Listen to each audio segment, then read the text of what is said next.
Hello, boys and girls. We're back to wish you a happy Halloween Eve. Look at that, 2 weeks. So, what book did they happen to pick last week from our video? Okay, so you guys voted and you picked Trick or Treat, Smell My Feet. You picked the Ew. silly one. So we're going to go ahead and get started, and it's by Diane DeGroot. Look, Gilbert, I'm a ballerina. Lola twirled around in her tutu. It's for Halloween, she said. What are you going to be? Gilbert held up a mask he was making and said, I'm going to be Martian space pilot's Captain Zig. But don't tell anyone because I don't want anybody to copy my idea. Lola suddenly stopped twirling. I want to be a Martian space pilot too, she cried. But I just finished making your costume, Mother said. You wanted to be a ballerina. Don't you have to do everything I do, Gilbert said. Your costume is nice too. If I were you, I would be the ballerina. You would? Lola asked. Sure, said Gilbert, but I'm not you. So I'm going to be Captain Zig. There's our little costumes. The next day was Halloween, and Gilbert packed his Martian space pilot costume into a paper bag so he could change later at school. Lola copied him and put her pink ballerina costume into a paper bag also. You're too little to go to school, Gilbert said. I'll take you trick-or-treating when I get home, okay? Okay, said Lola, I'll practice. She held the bag open in front of Gilbert and said, trick or treat, smell my feet, Gilbert answered back. I don't want to smell your feet. That's what you're supposed to say on Halloween, Gilbert said. Lola laughed and sang, trick or treat, smell my feet, now give me something good to eat. Here's a treat, Gilbert said, and he dropped the piece of toast he was eating into her bag.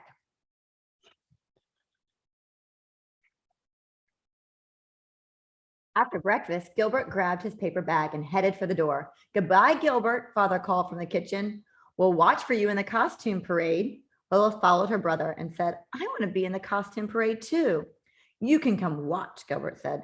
I'll wave to you. Remember, I'll be the one in the Martian space pilot costume. There he goes, off his bag. Patty was waiting for Gilbert at the corner. What are you going to be for Halloween? She asked. Don't tell anyone, Gilbert whispered, but I'm going to be Captain Zig. I'm going to be a Martian space pilot too, said Patty. I'm going to be the Admiral Xena. Hey, Gilbert said, being a Martian space pilot was my idea. I guess we had the same idea, Patty said. I hope no one else does.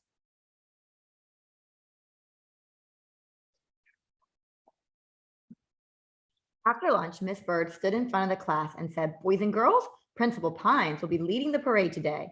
We will all line up in the hall and then march single file out of the main entrance and around the block.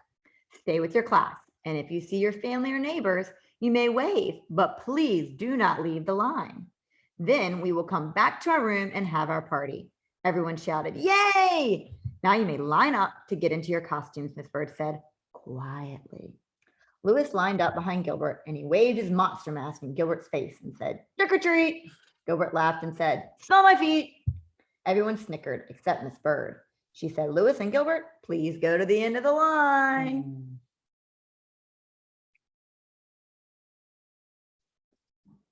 They were the last ones in the boys' room, and some of their classmates were already in costumes.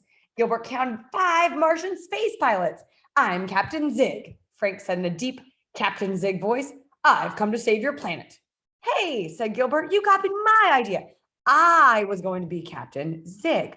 Well, Frank said, it looks like a lot of us had the same idea.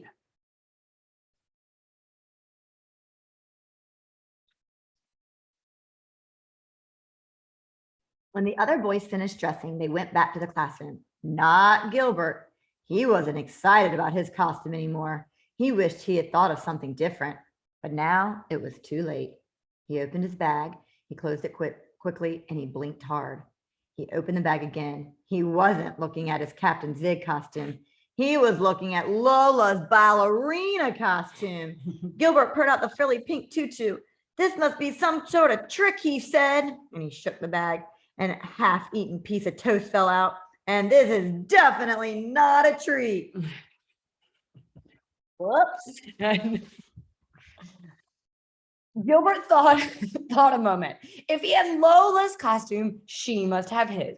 And she was probably wearing it right now, waiting for the parade. Gilbert needed to get it before the party, but he didn't want Mrs. Bird to catch him outside with without a costume on. She would think Gilbert forgot to bring one, and she had already scolded him once today. There was only one thing to do. Gilbert undressed and pulled on the tutu, tugging it up as far as it would go. Then he picked up the paper bag and tore 2 holes for the eyes. It wasn't exactly a mask, but at least it was a disguise. He didn't want his friends to see him dressed as a ballerina. He's mighty pretty. He's going to rock it, I think. Uh-huh. He's going to rock that ballerina. Let's see. When Gilbert stepped into the hallway, his class was already passing through. Nobody recognized him, so he followed them down the hallway and out the door. The street was lined with people watching and waving and taking pictures. Gilbert looked up and down the street, cutting in and out of the line, but he could not find his sister anywhere. Hey, quit pushing, somebody yelled. It's not me, a tall space pilot said. It's that girl with the bag on her head. Please stay in line, a teacher said. Gilbert recognized Miss Bird's voice behind him. Then he heard another voice he knew. Look, Daddy, Gilbert's wearing my ballerina costume. There he is, right there. With the bag. And the tutu.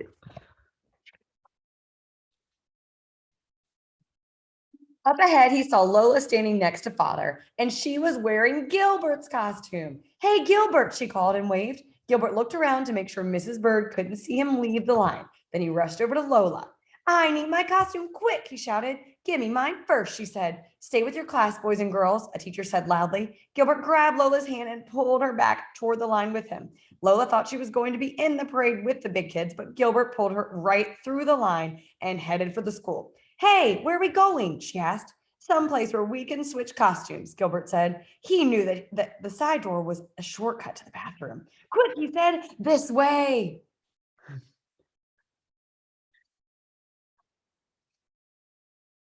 But Lola wasn't very quick. She kept tripping over the 2 big costumes. By the time they reached the boys' room, they were out of breath. Gilbert pushed the door open, and there was Mr. Lewis standing in his underwear. Hey, no girls allowed, Lewis said. Let's try the girls' room, Lola said helpfully. No way, Gilbert said. Come on. Maybe my classroom is still empty. Look, they're exchanging.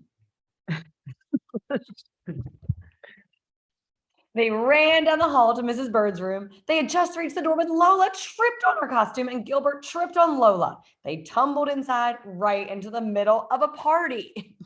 That looks like fun. Look, He's coming in, owning and rocking that Yeah. costume. Without the paper bag. Without, yes. Gilbert's paper bag mask had flown off. Everyone was staring at him and his tutu. Gilbert did the only thing he could think of. He twirled around the room. I mean, we knew he'd own it. And then he raised his arms and said, ta-da! It was a long silence. Gilbert, Frank asked finally, what are you supposed to be?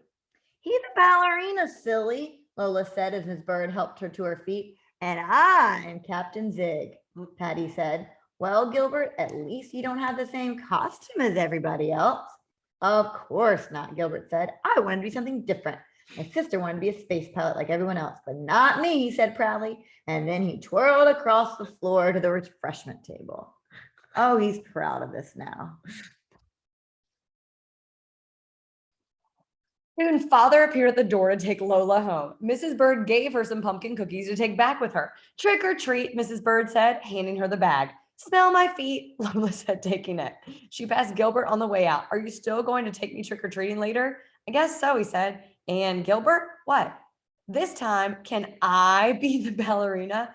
Gilbert laughed. Don't you want to be a Martian space pilot anymore? No, she said, taking Father's hand. If I were you, I'd be one, but I'm me. So I'm going to be a ballerina. She skipped out the door, singing.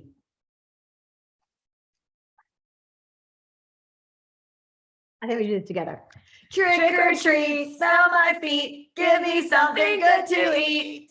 I hope you guys enjoyed this story, but I have one more. So we're not going to read this. I'm sure you guys have a really busy day, but Big Pumpkin is my favorite. And it has like, you can almost read it with a jaunty tune. Oh, fun. Yes. Should I get like a sneak peek? We'll get Yeah, ready, ready. Maybe do the first page Okay. or some page. Let's see. I'll read a good one. Oh, okay, ready? So she's trying to get this pumpkin off the vine, and it goes like this. Well, she pulled and she tugged and she tugged. First she pulled hard and then she pulled harder, and the pumpkin just sat drat, said the witch. Bum bum. I love Did you it. guys love that? It's really cute. So if Miss Solis doesn't have time to read it, you could even Google it and you can hear somebody read aloud, but it's super cute and has a little jaunty tune that goes with it. And when I taught first grade, I know you guys are big second graders. My first graders love this book. All right. Well, you guys have a great day and a great Halloween, and we'll see you for Thanksgiving read aloud. Bye, Bye, guys. guys.